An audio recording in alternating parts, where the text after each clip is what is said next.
اعوذ باللہ من الشیطان اللعین الرجیم بسم اللہ الرحمن الرحیم السلام علیکم یا علی مدد۔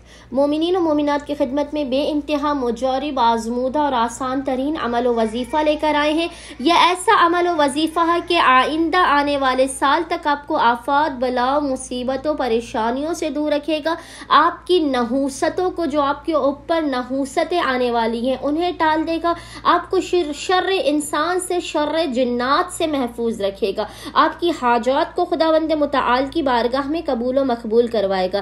یہ وظیفہ ہے ماہ سفر کا خاص ترین یہ عمل ہے، کیونکہ ماہ سفر کا مہینہ نحوست کے ساتھ مشہور ہے، اور اس کو دور کرنے کے لیے اس مہینے میں صدقہ دینا بے انتہا ضروری ہے۔ مومنین نے کرنا یہ ہے کہ اپنی استطاعت کے مطابق، یاد رکھیے گا، اپنی استطاعت کے مطابق جو بھی آپ کی استطاعت ہے، ماہ سفر کے پہلے ہفتے ختم ہونے سے پہلے یعنی ماہ سفر کے شروعاتی دنوں میں آپ نے صدقے کو دینا ہے۔ زیادہ بہتر یہ ہے کہ آپ 1 یا 2 سفر تک اس صدقے کو دے دیں، تاکہ آپ کی بلائیں اور مصیبتیں جلد سے جلد ٹال دی جائیں اور آپ اس مہینے کی نحوست سے محفوظ رہ سکیں۔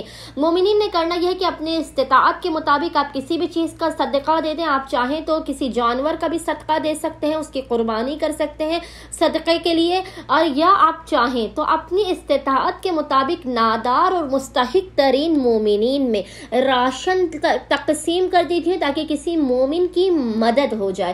آپ راشن کے طور پر چاول کو، دال کو، آٹے کو، چینی کو نادار اور مستحق ترین مومنین میں تقسیم کریے، تاکہ ماہ سفر کی نحوست سے اور آپ اس مہینے میں جو آپ پر بلائیں آنے والی ہیں، مصیبتیں آنے والی ہیں، ان سے محفوظ رکھیں، اور پورے سال خداوند متعال آپ کو ہر قسم کی بلاؤ، مصیبتوں، ناگہانیوں اور آفات سے محفوظ رکھے، آپ کی حاجات کو قبول کرے، آپ کے رزق و روزی میں برکت دے۔ مومنین کو چاہیے کہ اس صدقے کے عمل کو ماہ سفر میں لازمن کرے، اور ہمیں اور ہمارے خانے وادے کو اپنی خصوصی دعاؤں میں یاد رکھیں۔ اللہم صلی علی محمد و آل محمد وعجل فرجہم اجمعین۔